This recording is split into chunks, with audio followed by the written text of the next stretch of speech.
Capítulo 4. 4 meses después de la última visita al maestro, la semilla había germinado en un maravilloso rosal púrpura, lo cual hacía suponer a Ignacio que las enseñanzas que escondían estaban de algún modo relacionadas con el amor. Antes de acostarse y en la mañana, durante media hora, Ignacio se dedicaba a meditar. Tan en serio se lo había tomado que aquello era un paréntesis del tiempo inviolable. Aplicaba todas las técnicas que le había enseñado el maestro: la repetición de la palabra, la concentración de la respiración y la disciplina corporal del Kriya Yoga.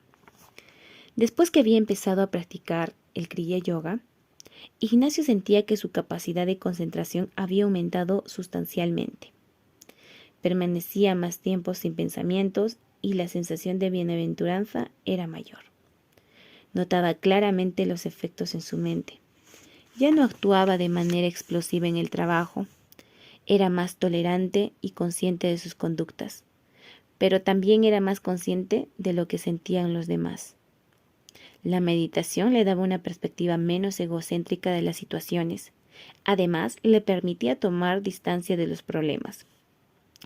Otra consecuencia de la meditación era que había aumentado su carisma. Le iba mucho mejor en las relaciones interpersonales y en las ventas. Es más, se había constituido en el mejor vendedor de su empresa. Antes jamás se acercaba al área de ventas.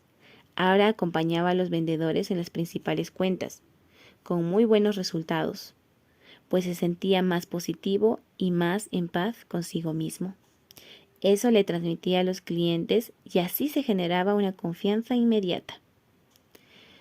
Esa tarde Ignacio tenía una importante cita con un cliente. Como ya era costumbre, fue muy preparado y logró la venta. Estaba eufórico. Se sentía ganador y superior a todos. Se sentía invencible.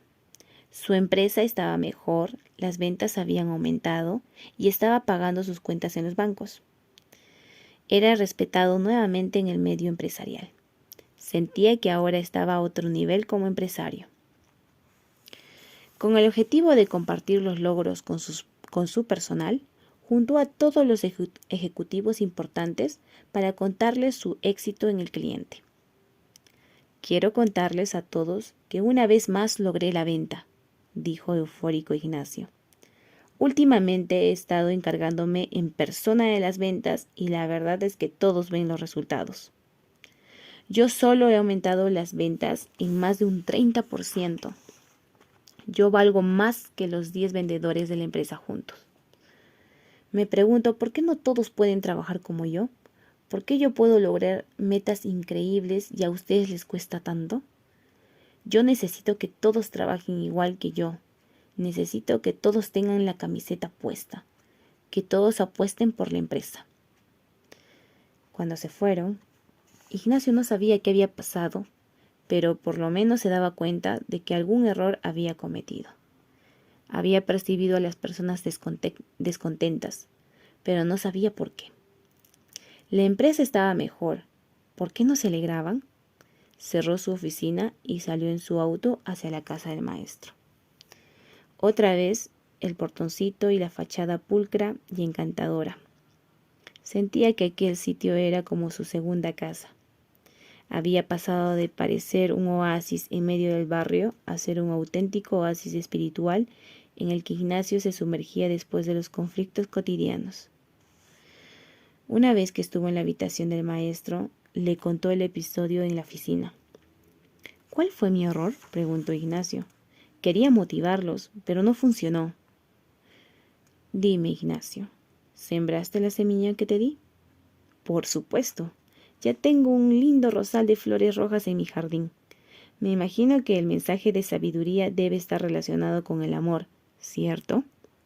El maestro hasta entonces había permanecido casi de perfil, pero ahora, antes de responder, se volvió con sus ojos firmemente fijos y penetrantes. Tomó aliento y explicó. «No, por el contrario, el mensaje de sabiduría está relacionado con la falta de amor. Pero si las rosas son un símbolo de amor, Esto en todo el mundo occidental se regalaban para simbolizar cariño y amor. Conozco las costumbres. La rosa es hermosa. Cuando abre sus pétalos, exhibe una estructura armónica que seduce y tiene una maravillosa fragancia, pero solo la puedes admirar de lejos. Si te acercas mucho, te hinca. Lo mismo ocurre a las personas que están manejadas por su ego. Dedican su vida como las rosas a buscar admiración, prestigio, estatus y aceptación. Pero cuando te las acercas, terminan hincándote con su egoísmo. El maestro se acomodó, cruzó las piernas y continuó, entrecerrando ligeramente los párpados. La primera semilla que te di fue la del autoconocimiento. Era importante que empezaras por conocerte a ti mismo, por tomar conciencia de cómo tu pasado afectaba tu presente. Tenías que ganar una mayor conciencia de tus actos, pensamientos y emociones, y de los sentimientos de los demás. Al entenderte más, empezaste a tener mayor dominio y control sobre tus actos y decisiones. Pero eso no era suficiente. Necesitaste herramientas prácticas para calmarte y retomar un balance en tu vida. Esa fue la segunda semilla, la semilla de la meditación, representada por la mimosa púdica. La meditación te ha permitido tener más paz y tranquilidad, mantener un estado de pensamientos positivos y sobre todo tomar distancia de los problemas. Además, ha continuado ayudándote a tomar conciencia de ti mismo, de tu verdadera esencia y de lo que es importante en la vida. La tercera semilla, representada por la rosa, es el control del ego. Pero maestro, ¿a qué se refiere con lo del ego?, interrumpió Ignacio. Ignacio, personas como tú, que han tenido una niñez difícil, cuyos padres los han maltratado, tienen una herida en su autoestima. ¿Recuerdas que la primera semilla que te di no podía crecer porque fue golpeada? Cuando te golpean o maltratan siendo un niño, tu autoestima se deteriora. Como consecuencia, tu mente genera una personalidad inferior que quiere ocultar a toda costa que no se siente competente o capaz. Esa personalidad inferior es el ego. Cuando nos sentimos seguros, confiamos en nosotros mismos y sentimos que valemos. Es decir, si nuestra autoestima es alta, no necesitamos ocultar nada. En consecuencia, nuestro ego es muy pequeño. En cambio, cuando nos sentimos inseguros, con temor, con miedo hacia la vida, tenemos una necesidad imperiosa de ocultarlo. En consecuencia, nuestro ego es grande. Pero no entiendo qué tiene que ver todo esto con la rosa. Lo que ocurre, Ignacio, es que el ego, en su afán de ocultar una realidad interna que no queremos ver, desarrolla una serie de conductas a espaldas de nuestra conciencia. Por ejemplo, es común que las personas que tienen un problema de estima busquen ponerse en situaciones en las que puedan sentirse admiradas, prestigiadas y reconocidas. Lo hacen porque en el fondo de su ser se sienten poco valoradas e inseguras. Como una droga, necesitan recibir la valoración de su entorno para sentir que valen. Pero si te acercas a estas personas, verás una realidad espinosa de miedo y dolor interno. Algo así como la rosa, que quiere ser admirada, pero en realidad si te la acercas te topas con sus espinas. Hoy me contaste un incidente en tu oficina. Reuniste a la gente para compartir los éxitos de venta de la empresa y no entiendes por qué no funcionó bien. El ego es la respuesta a tu pregunta. No fuiste tú quien organizó la reunión, fue tu ego. Los sentaste a todos y les contaste todos tus logros, no los logros de la empresa. Por si eso fuera poco, le dijiste: valgo más que 10 vendedores de la empresa. ¿Y por qué ustedes no pueden trabajar como yo? Pero eso es totalmente cierto. Yo soy el único que ha logrado vender tanto, gritó Ignacio, indignado por el comentario del maestro. No dudo que seas un buen vendedor, Ignacio, pero también eres el dueño de la empresa y estás mucho más preparado que todo tu personal. Es evidente que te tiene que ir mejor que a tus subordinados. Pero ¿es necesario que se lo frotes en la cara? ¿O acaso se lo repites a tu gente porque en realidad tú no te lo crees? Ignacio se levantó y estalló en ira. Claro que me creo competente. Se lo digo para que aprendan, para que ellos también vendan más, para que reaccionen y mejoren. Estaba obnubilado por su ego, y el maestro podía leer en el rostro de Ignacio, como un libro abierto, cada uno de los sentimientos que lo atormentaban. Tenía que ponerlo frente a sí mismo aunque le doliera. Era el único camino. Entrecerró otra vez los ojos y respiró profundamente, buscando transmitirle algo de su calma al irritado Ignacio. Luego le habló. ¿Y tú crees que decirles que tú eres mejor que 10 de ellos los va a hacer reaccionar? Pues yo creo que sí van a reaccionar, pero en contra de lo que quieres lograr. Ignacio, cálmate. Date cuenta de cómo estás siendo manejado por tu ego. Si tu objetivo era que aprendieran y que reaccionaran, era mejor que les enseñaras con humildad alguna de tus estrategias de venta. Ignacio se sentó, se sentía muy mal, tenía ganas de llorar y las lágrimas no tardaron en asomarse. Sentía dolor en su pecho, tenía una sensación de abandono y falta de cariño. Era como si todo el episodio le hubiese hecho aflorar memorias subconscientes de su niñez. En realidad, lo que querías cuando reunió a su gente en la oficina era recibir cariño y amor. Maestro, ahora entiendo, dijo Ignacio con voz quebrantada. Es mi ego, la personalidad, el motor que dirige mis actos para buscar el amor que no recibí de niño. Sí, Ignacio, en realidad lo que buscas es amor, comprensión, aceptación, pero lo manifiestas a través de conductas que dificultan las relaciones interpersonales.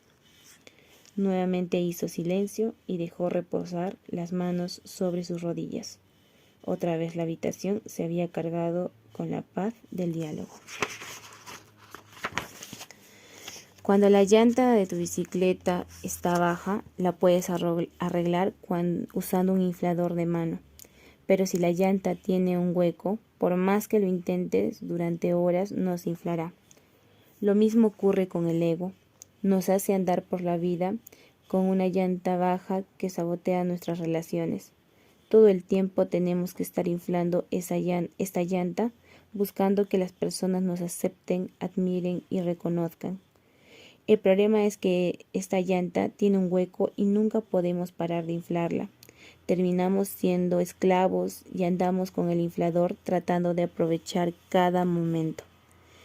A medida que comprendía, Ignacio se iba aliviando de un enorme peso, como si de una bolsa que cargara sobre sus hombros fuera dejando caer una por una las piedras que estaban adentro.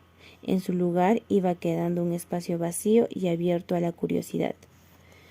Pero aparte del error que cometí en la oficina, alardeando de ser el mejor y el más exitoso vendedor, me gustaría que me explicara en qué otras conductas se manifiesta el ego. Antes de pasar a otras conductas, déjame darte otro ejemplo de la misma categoría. ¿Recuerdas que viniste eufórico a contarme que habías podido salir de tu cuerpo? Ese es el problema con los aspectos esotéricos, como salir del cuerpo, leer la mente o predecir el futuro. Te enganchan al ego. Te sientes el elegido. Crees que tienes poder que nadie más posee. Sientes que alcanzaste un alto nivel espiritual. Quieres mostrar y contar tus capacidades a todos, para así sentirte aceptado y solicitado. Nuevamente eres un esclavo del inflador de la llanta. La mayoría de personas que entran al mundo de la meditación son capturadas por su ego y se estancan en los aspectos fenomenológicos. Como te dije antes, olvídate de la fenomenología, no es lo importante. Otra conducta típica del ego es hablar a espaldas de las personas. Es como el mecanismo del ascensor. Está sujetado por una polea o una cuerda que el otro extremo tiene una pesa. Para que el ascensor pueda elevarse, la pesa tiene que bajar. Cuando tú hablas mal de otra persona, lo que haces es tirarle la pesa a ella, es decir, la bajas para que tu ego pueda elevarse. Cuando comentas que una persona es incapaz, incompetente o floja, en realidad estás diciendo que tú no lo eres y logras sentirte superior. Eso también es como el inflador de la llanta con hueco. Cuando hablas mal de alguien te inflas, pero luego te desinflas porque tienes un hueco interior y lo que comúnmente llamamos rajar se convierte en una droga para elevarte de nuevo. El problema es que igual que una droga que tiene gratificaciones, también provoca una serie de consecuencias negativas. Por ejemplo, te llenas de malas vibraciones y negatividad. Rajar daña a las personas, creas un ambiente de desconfianza y desmotivación en la oficina. Sí, interrumpió Ignacio, en mi oficina ocurre mucho eso. Todos hablan mal de todos, sobre todo la gerente de recursos humanos. Esa mujer es una rajona. Cuando está conmigo nunca habla mal de nadie, pero me han contado que cuando me voy se pone a rajar de todos. Ignacio, ¿te das cuenta de que estás rajando de alguien de quien raja? Te has descuidado en pocos segundos y tu ego nuevamente tomó control de tu mente. Te hizo destacar los errores de tu gerenta para tú sentirte superior. Pero maestro, si no puedo juzgar, ¿cómo puedo interpretar la vida? En mi trabajo necesito evaluar información, tomar decisiones, juzgar situaciones y conductas de personas. Si alguien trabaja bien, debo juzgarlo, evaluarlo y felicitarlo. Si alguien trabaja mal, debo juzgarlo e indicarle que se ha equivocado para que mejore. No hay problema en juzgar, Ignacio. El problema radica en que tu ego usa la herramienta juzgar para inflarse. Nuestro ego está en una permanente guerra tratando de inflarse a toda costa. Como los soldados, tienen un uniforme que le permite camuflarse. Se camufla justificando sus actos con sofisticados raciocinios, como el que mencionaste anteriormente. El único que sabe cuándo su ego lo está manipulando para juzgar, encontrar los errores o rajar es uno mismo. Debe estar alerta y muy consciente para evitar que tu ego te manipule. Al ver que Ignacio comprendía todo, el maestro hizo una pausa para dejarlo reflexionar. Luego prosiguió. Cuentan que una señora muy criticona observó por su ventana que nuevos vecinos se habían mudado frente a su casa. Los miró y los vio muy sucios. Al día siguiente volvió a mirarlos y se dijo a sí misma: ¡qué horror!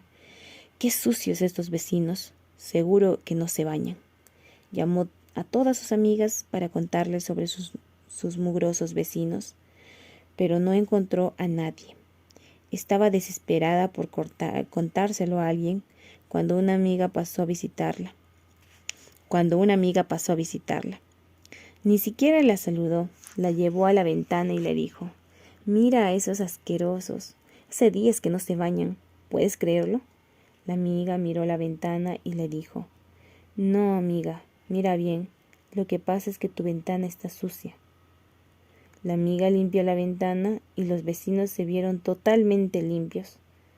Cuando unas personas hablan a espaldas de otras es porque su propio vidrio mental está sucio, está empañado por su ego, que trata a toda costa de disminuir al otro para sentirse superior.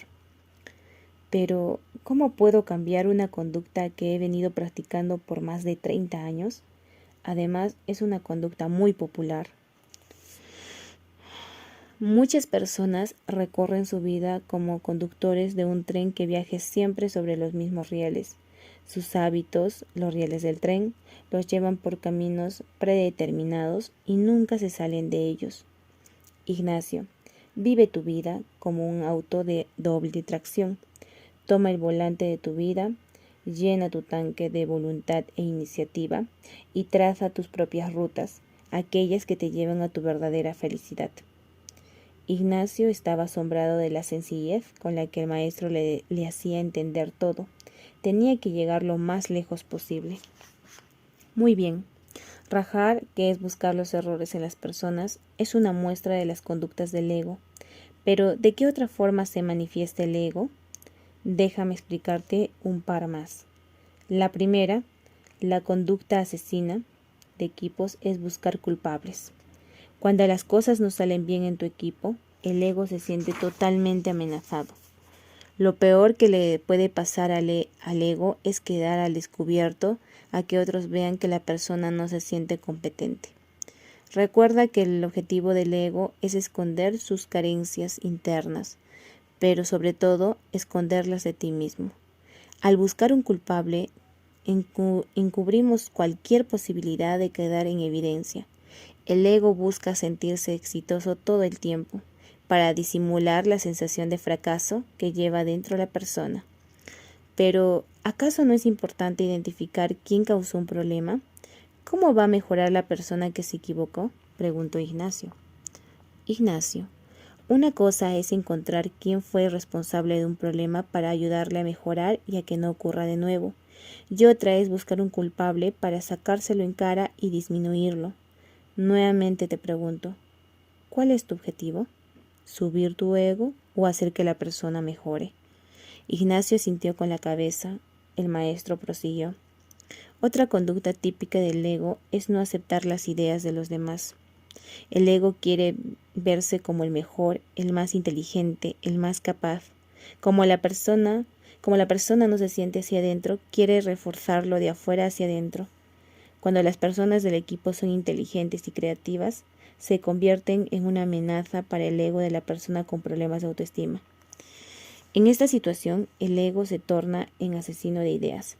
Si alguien propone una idea brillante que es aceptada por el equipo, la persona con el problema del ego se siente tonta. Esta persona inicia un diálogo interno destructivo. ¿Por qué no se me ocurrió a mí? No soy inteligente o no soy tan creativa. Tiene mucho que perder, por eso tratará de descartar las ideas ajenas. Imagínate las oportunidades que se pierden por el problema interno de una persona. Ignacio se sentía transparente ante los ojos del maestro y a cada vez se avergonzaba más. Por eso cedía a la tentación de tratar de justificarse. Pero maestro, yo tengo todas esas conductas del ego. Lo que a mí me motivó a sacar mi empresa adelante fue el ego. Yo quería probarle al mundo que era tan capaz como mi padre. Quería ser exitoso y reconocido y por eso he trabajado tan duro todos estos años. ¿Qué puede haber de malo en eso? No cabe duda de que el ego es un excelente motivador económico y profesional. Pero, ¿esa es tu definición de éxito en la vida? El éxito en la vida lo obtienes cuando alcanzas la felicidad. Has vivido motivado para alcanzar metas, pero ¿estás de acuerdo conmigo en que has sido una persona muy infeliz? Una vez más te pregunto, ¿para qué venimos a este mundo? ¿Para alcanzar metas o para ser felices? Para las dos, respondió Ignacio con una sonrisa pícara. El maestro se había vuelto su amigo. Correcto, pero déjame frasearlo de la siguiente manera. Venimos a ser felices mientras corremos la carrera de las metas. En esa definición, el ego está excluido. Muy interesante. Vamos a volver a leerlo. Venimos a ser felices mientras corremos la carrera de las metas. Con esa definición, el ego está excluido. Recuerda que tus metas, bienes materiales y prestigio no te los llevarás de este mundo cuando mueras, solo te llevarás tu espíritu. Pero, ¿cómo puedo hacer para vivir sin ego?, preguntó Ignacio.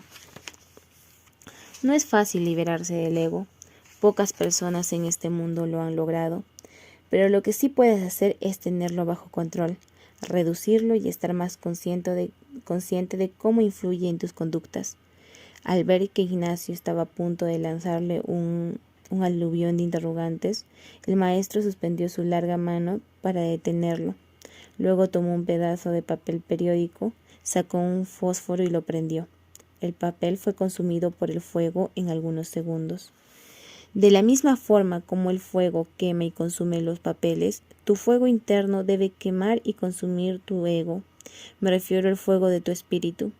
Esto lo logras meditando. Cada vez que meditas, quemas una pequeña porción de tu ego. Poco a poco irás reduciendo las conductas de tu ego.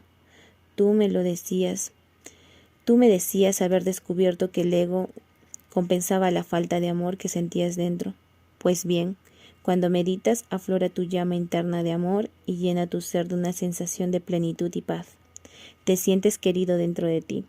Entonces no necesitarás cubrir tus carencias con elementos externos, como buscar aprobación, aceptación o probar que eres el más inteligente. Es similar a una persona que camina sedienta por el desierto, sin nada que beber, y olvida que en su espalda tiene un tanque lleno de agua. Está tan acostumbrada a cargar con el tanque que no se había percatado de que allí estaba su salvación. Nosotros también queremos un tanque de amor adentro nuestro. Buscamos el agua del amor y la aceptación afuera. Cuando la tenemos aquí, dentro de nosotros, solo meditando la obtendremos. El maestro se puso de pie y comenzó a recorrer lentamente la habitación, dejando que un aire leve moviera los pliegues de su ropa. Ignacio notó que era la primera vez que lo veía desplazándose. De pronto tuvo la impresión de que aquel hombre no necesitaba hablar para transmitir sabiduría. Bastaba observar cuidadosamente cada uno de sus gestos para percibir que pertenecía a un universo espiritual superior. Después de unos pasos, el maestro continuó. Volviendo a la analogía del ego y la llanta con hueco que siempre tenemos que inflar, la meditación repara la llanta, o el ego, con parches de amor provenientes de tu espíritu, para que ya no sea necesario inflarla todo el tiempo. Existe otra estrategia para reducir el ego, pero está relacionado con la siguiente semilla. El maestro sacó el cofre de las semillas y le entregó a Ignacio un papel periódico arrugado. Ve y planta esta nueva semilla. Regresa cuando sepas qué planta es, para conversar sobre su mensaje. Intenta estar consciente del ego y controlarlo. No dejes de meditar todos los días. Practica